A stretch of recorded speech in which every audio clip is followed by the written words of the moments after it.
Hi everyone, we're delighted to be at Nest Book Fest. We are the Cinnamon Sisters, published by Cinnamon Press, myself, Lynn Valentine, Jay Whittaker and Leonie Charlton. We're showcasing some of our poems today, and first up is I'm delighted to introduce my Cinnamon sister, Jay Whittaker.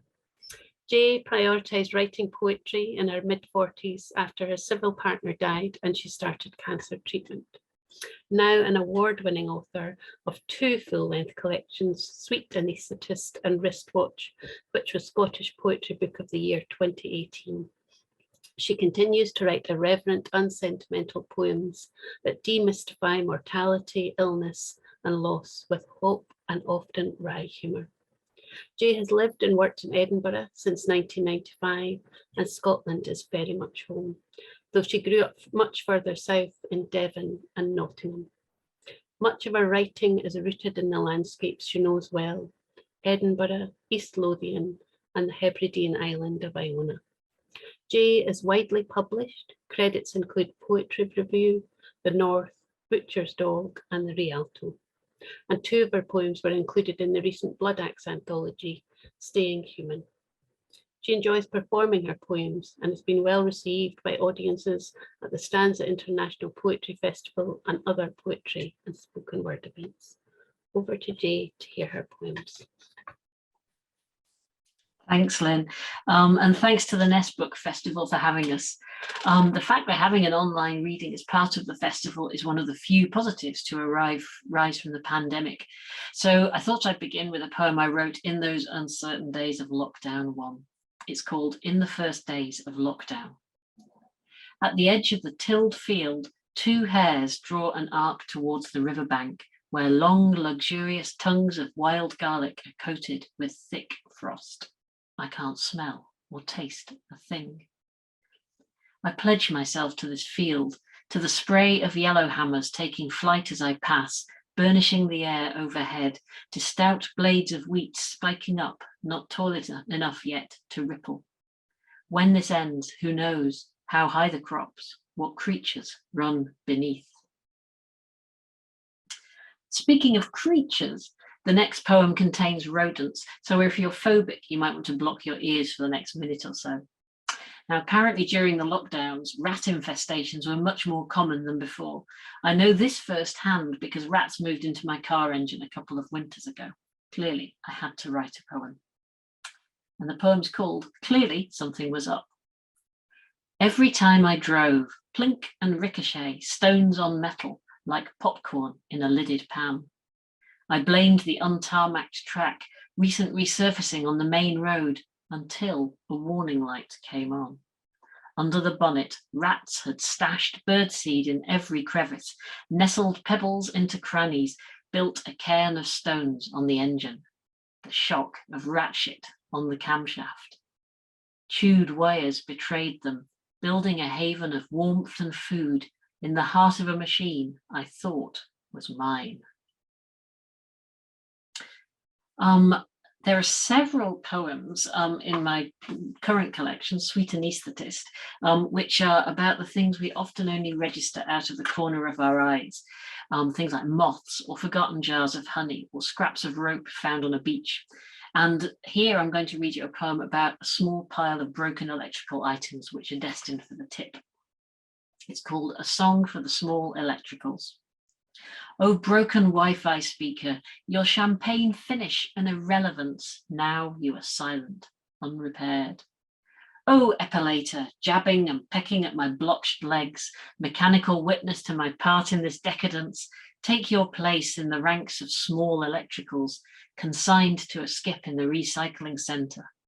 Oh, the burden of your dismantling, somewhere out of sight, by someone other than me. So I'm going to have a little change of tone and pace now. My first collection, Wristwatch, contained several poems about my late partner Morag, and she died, and this is incredible to me, 10 years ago now.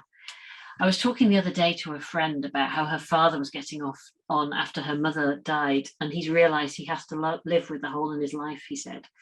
So this is a more recent poem I've written. It's in Sweet Anaesthetist. And it's about the process of living with that hole in your life. And it's a sort of comic elegy, if there can be such a thing. Return to Crovey. There wasn't much of hers I could keep to wear. Our fancy dress double act riffed on difference. Laurel and Hardy, Demise and Nana. If outfits required hats, wigs, stick-on beards, so much the better. Crovey's half mile of foreshore exposed her struggle to breathe. My willingness to push a barrow along the narrow track only rubbed her nose in it. The tumble of surf on rocks, so close, it felt we were at sea.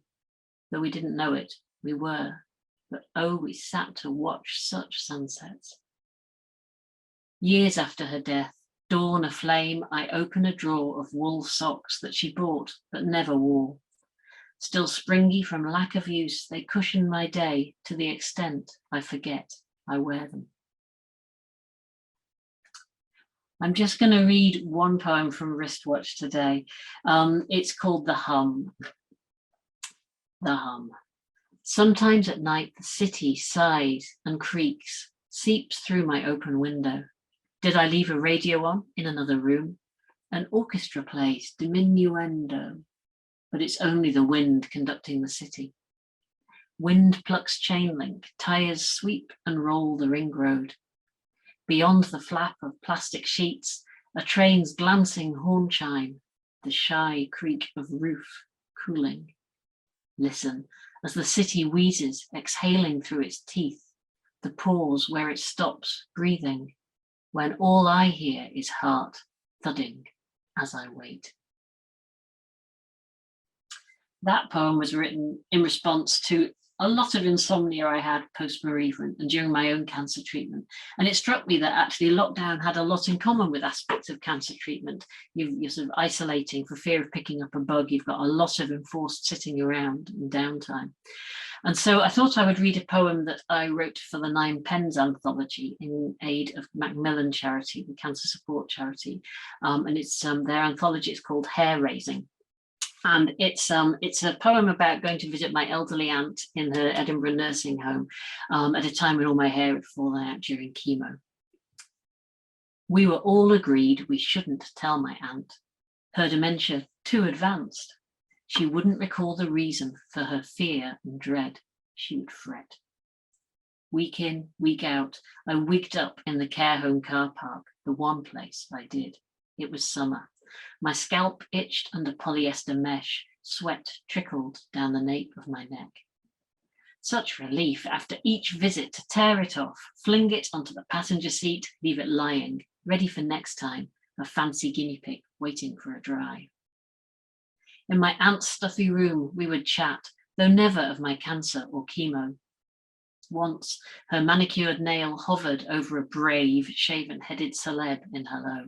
Her eyes welled, and I knew I couldn't tell her, not because she wouldn't understand, but because she did. If she saw I was facing death, she'd have to face her own.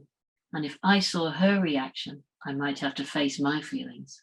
Someone I loved crying for me, with me. So I've got two short poems to finish off with, and they were both written while visiting Iona. And the first was recently published in an online journal called Spilling Cocoa over Kingsley Amis, and it's a great place to find funny poems, humorous poems. And this is a poem. I'll let it tell its own story, but it's about when skinny dipping goes wrong on a Hebridean island, and only one aspect of this poem is not true. So I'll let you guess what it might be. Iona, walk of shame. No, minister. I did not leave my sodden knickers on the rocks after semi-skinny dipping on the Sabbath. That must have been some other pilgrim. But there is learning here. Wet black pants look just like kelp strewn across a rock. And maybe a less irreverent take on Iona. This is sighting. Once you've seen dolphins on Iona Sound, every wave's crest might be one, nosing the air, twisting white belly, diving, a delicious flourish of tail. That's the thing about possibility. You have to know it's there. Thank you for listening. And now it's my pleasure to introduce my cinnamon sister, Leonie Charlton. So, Leonie lives in Glenlone, Argyll. Her publications include her travel memoir, Marram, published by Sandstone Press in 2020, and it was selected as Waterstone's Scottish Book of the Month in April 2022. Leonie's poetry has been widely published in publications such as Envoy, The Blue Nib, and Northwards Now. In 2020, she won the Cinnamon Press Poetry Pamphlet Award, and her pamphlet, 10 Minutes of Weather Away, was published by Cinnamon Press in 2021. Leonie's poetry has been described as having an ache at the core of the beauty here, not of self-pity or indulgence, but of empathy, of griefs, both human and beyond human, that held to the light are recognised and invite compassion. Leonie is currently doing a PhD with the University of the Highlands and Islands, using poetic inquiry as a framework for giving voice to the place, people, and the non-human denizens involved in Scotland's dear question. So, it's my great pleasure to hand you over to Leonie. Thank you, and thank you for those glorious and very moving poems. So, I'm going to start with the eponymous poem in my pamphlet, 10 Minutes of Weather Away. And it's looking out from my writing shed here in Glenlone, looking up Loch Etive and towards a glen which is very important to me, a place I've spent a lot of time, I have a lot of history, and many of the poems in the pamphlet are set there. 10 Minutes of Weather Away. In your writing shed, an off-white wooden sill, dimpled with fly shit and burnt matches, balances a window pane, ajar, an eagle feather as wide as your fist that a man from 24 years ago gave you just the other day. Early sunshine takes all that in. Through spiders' webs which seem crystalline with time, yet if you brush them with the back of your hand, they'll disappear. You know that, because you did it just the other day on that other wooden sill in that bothy, 10 minutes of weather away from here. And they resolved to nothing. Absolutely nothing. Around a cassette tape, Bob Dylan's Freewheelin' that hadn't been played in decades. This morning, out beyond the feather and fly shit, you see something akin to cloud shadow move across Ben Cruachan, graceful as a Goldie, and you have the humanmost luxury of wondering how time might dissolve on the tongue. So another poem heading up towards this glen is called I Married a Holly Tree. And it's about a specific tree on a cliff. I married a holly tree on the eastern shore, seduced by dark greenery and intensity, roots slowest sundering of rock, angles of pleasure in granite thighs. I was drawn to his moss-ridden silver, low down smile, muscular reach of patience. What if, instead, had married his sister, she signalling to seals from her cliff, thriving in the lee of high stone on a stroke of lichen and luck, polished by weather and black-faced sheep, watching sun fall from ravens' tongues. How would it be to take the sleight of her wind-turned wrist in my hand, fold into her lanolin-scented hold, feel her spines, distress my hair? And the next poem is another tree poem called Hazel.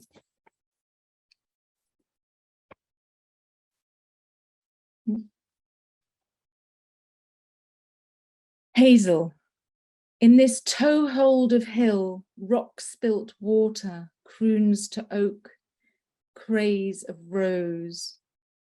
Hazel tree, one of three, sweet snake scrib of silvers, holding my thirsty gravity among ribs of trust, reaching to a sky of milk nuts.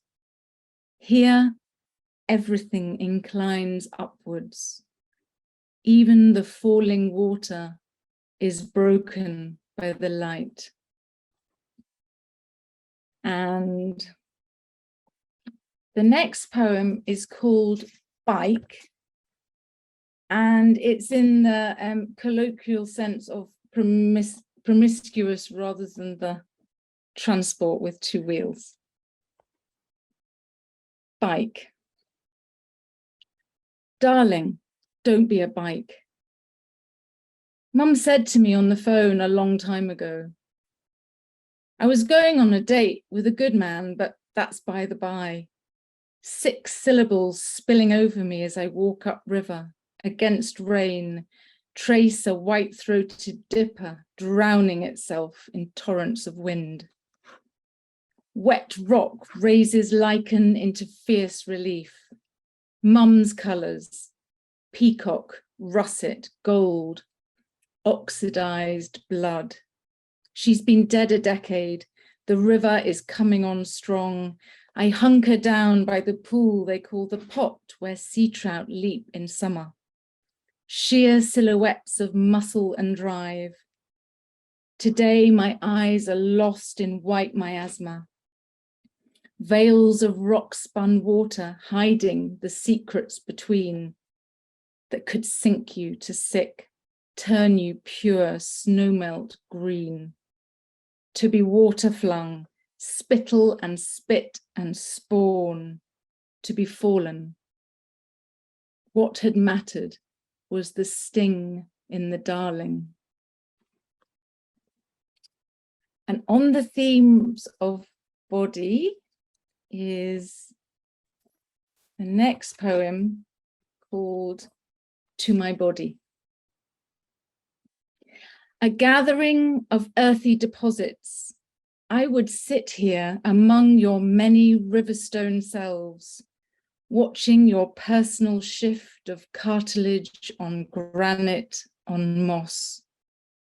I know now the worn unlovedness of you, the tear-struck slick of you, how the quartz in your heart glitters and scars. I touch the perfection of your unholy edges, capture how your mind has cauterized till you spill to the spaces between. I lift up through the compressed weight of you. I fall into cave dark love with you. And coming out of Lochetydd now, there's a very short poem called Lochetydd. I remember the bad stuff, but today it's sun and seal breath, green hair streak butterflies, mind-blowing on gorse. And to finish, 2 poems. So one is quite surreal and fearful, and it reminds me really of the what's happening politically at the moment. I think there's a lot of fear around. This poem's called Dream. The sheep on the hillside are pouring in from all directions, meeting along fence lines, milling between gateposts, wool wedging tight. The hillside becomes a building, sandstone blockwork some stories high. Through the windows, the sheep have turned to polecats, innumerable and unutterably silent beyond glass. They're not playing as I first thought they were. They're desperate to find a way out. Tight along they run, more and more throng to every sill, began to spill onto the pavement below. They stream across the street to my feet. They smell strongly of honey and fear, come to moil and musk against my cold bone ankles. It's something chemical they're running from. I cannot help them. I'm as scared as they are.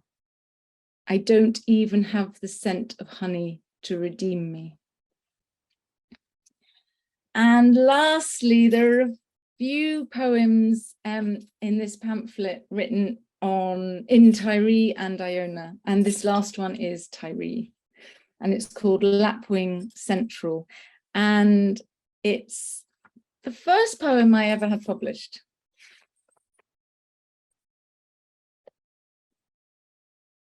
Between Ballyvullen and Ballinoe, by shallow ponds and fallen stones, lapwings lift into the air, taking me with them on each beatific beat, scooping me clean with rounded wings, giggling me silly with rubber-soled squeaks, taking my breath away with somersaults and spins, till I'm high, high amongst the torn clouds, amongst falling feathers, latching onto their drifts and kinks till I'm down on all fours by the unstanding stone, palms pressed against the tightly cropped turf, fingers pointing to feathers lying askance, each one glanced by lines splitting loam brown from sea foam white, each one folding my vertebra bit by bit, till my eyes are level with the daisies and buttercups and tiny balls of sheep dung, till I'm spooning with the stone, pressing back into its lichen-lipped embrace, breathing in the lanolin and clover scent of summer at its zenith, and feeling as ready as I ever will for the 1855 Calmac to Oban. Thank you. So now I'm delighted to introduce Lynn Valentine, who lives on the Black Isle in the Scottish Highlands, although her roots are never far away from her hometown of Arbroath and her adopted city of Glasgow. She writes in Scots and English and has a Scots language pamphlet, A Glimmer of Stars, published by Hedgehog Poetry Press, 2021, after winning their dialect competition. Her debut collection, Life's Stink and Honey, was published this year after winning the Cinnamon Press Literature Award in 2020. She was runner-up in the Scott section of the Wigton Poetry Prize in 2021, and the Scottish Poetry Library chose one of her poems as Best Scots Poem of the Year in 2021. Lynn has been described by the poet John Glenday as a fearless writer who tackles the great unspeakables head-on: bereavement, loss, childlessness, exile. But her poetry is also rooted in the landscapes and seascapes of the Highlands and beyond. She's currently being mentored by the poet Neil Campbell after winning a place on the inaugural Roddy Lumsden Memorial Mentorship Scheme. Thanks, Over to Leonie. you. Thank you. Thanks for those wonderful poems, Leonie and Jay. I hope everyone enjoys them as much as I did. I'm going to start with a Scots poem tonight.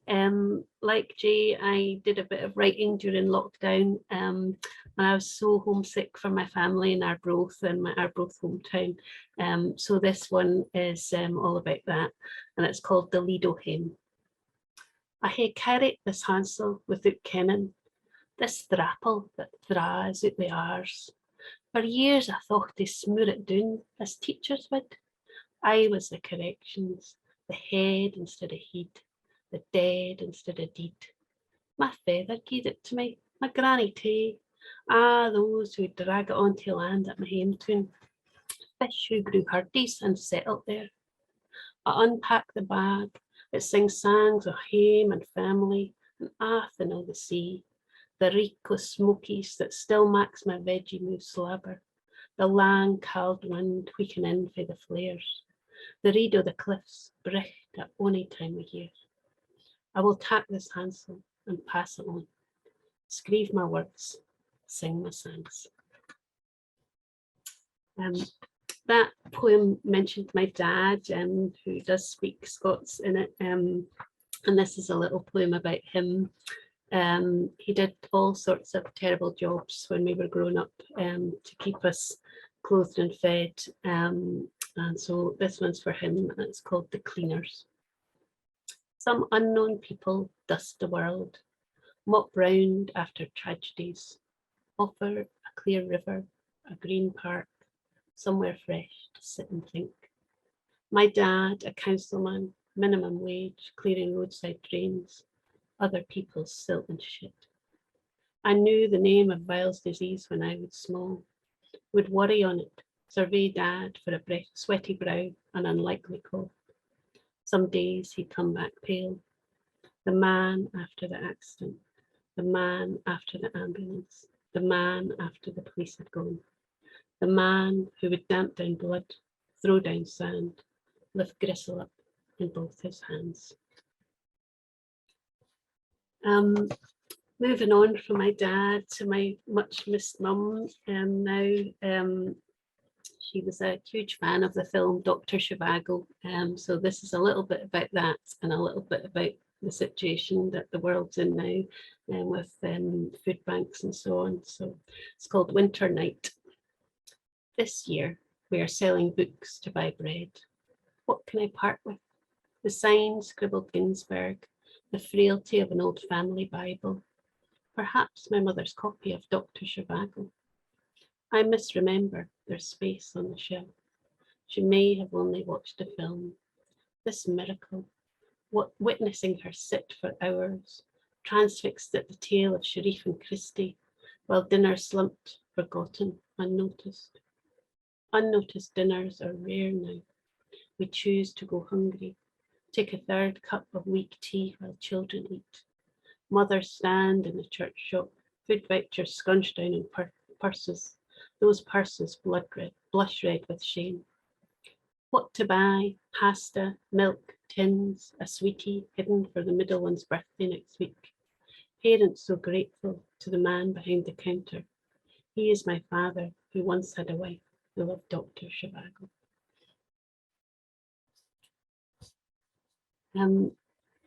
I was pleased to have this poem commissioned by the poet Aoife Lyle for the Scottish Poetry Library on the theme of vision, and I'm still sticking with family. This is about my great aunts who are members of the Spiritualist Church and thought we could see beyond the veil. It's called the Aunties. They had the gift hidden about them, like a penny at the bottom of a pocket, but theirs was a silver coin. On high days, they flattened your hand, palm up, and snap! Out of their mouths flowed planets and stars, life stinking honey, babies being born, relationships stalling, illnesses yet to come. Never a date of death, only a hint of feather, of crow. I laughed as a child, thought them witches, hoodwinkers. Now the crow cracks the glass, the moon turns her head, the evening thickens with visions from aunts long dead. I'm going to slightly change pace here. I suffer from recurrent depression and anxiety, and so a lot of my poems are about that, and this is about trying to recover. And it's called A Flourish of Sun. Midsummer, a surprise to those who have handled the weight of winter. They flock in short soled at the factory shop for a fiver. Milk pretty legs thin in this season of burning and cups of pale rum. Heat peels roofs back, shifts into rooms where snow used to drift. Dogs circle unsatisfactory trees, mongrels mad with lack of shade, long grass pulped to dust. All night light slips in at the window. Bees can't hold a waggle dance, are confused, too slow. Blue roses swoon, futile in remembrance of rain. You ask, did you forget to take your pills again? I am awake every hour, the bright orange fizz in my brain. I am light as a rain. I wonder if I'll return to winter, to a seam of frost, to the half-shut moon, fat lap of dark.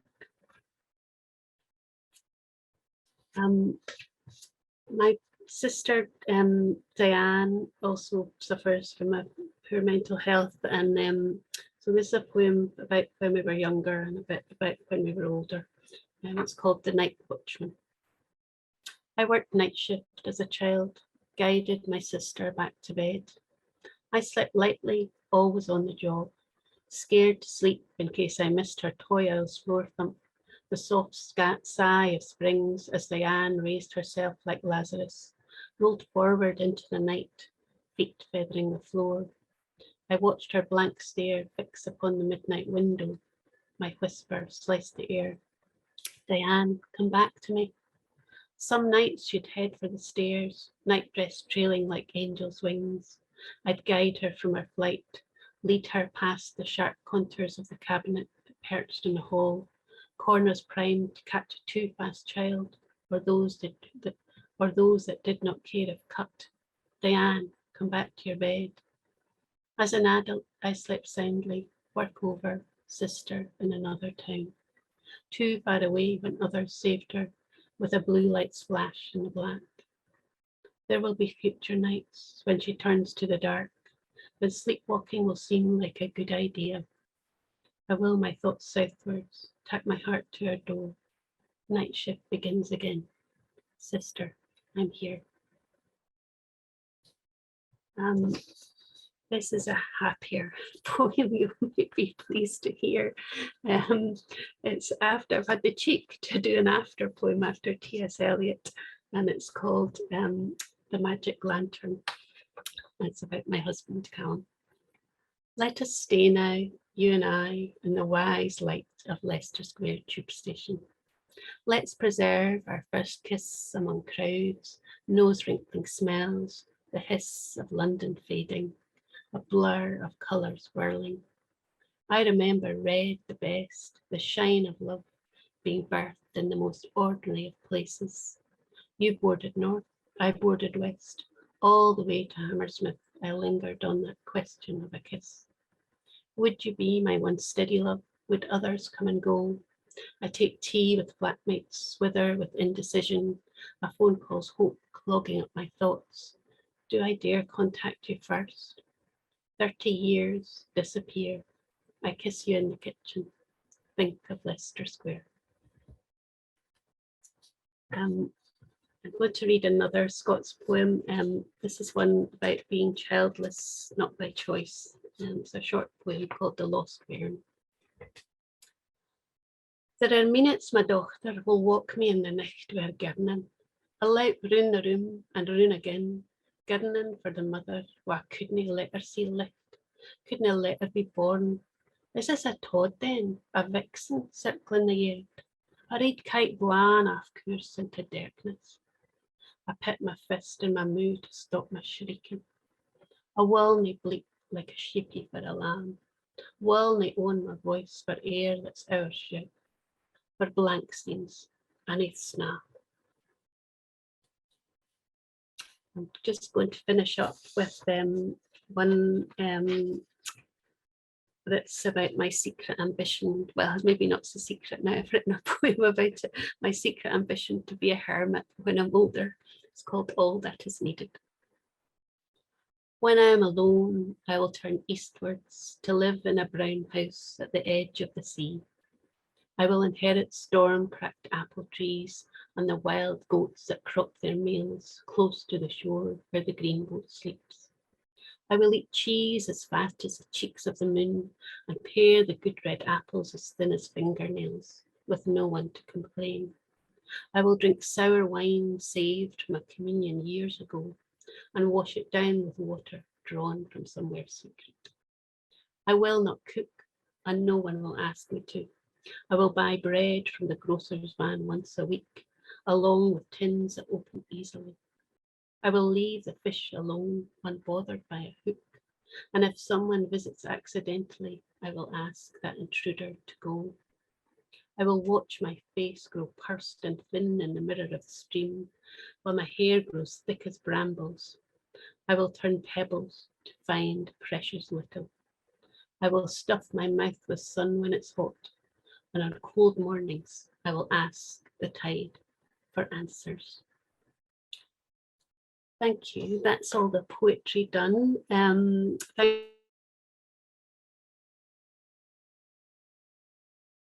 Thanks again. If you'd like to read more of our poetry, then our books are available via the Cinnamon Press website or online in places like Waterstones and Amazon.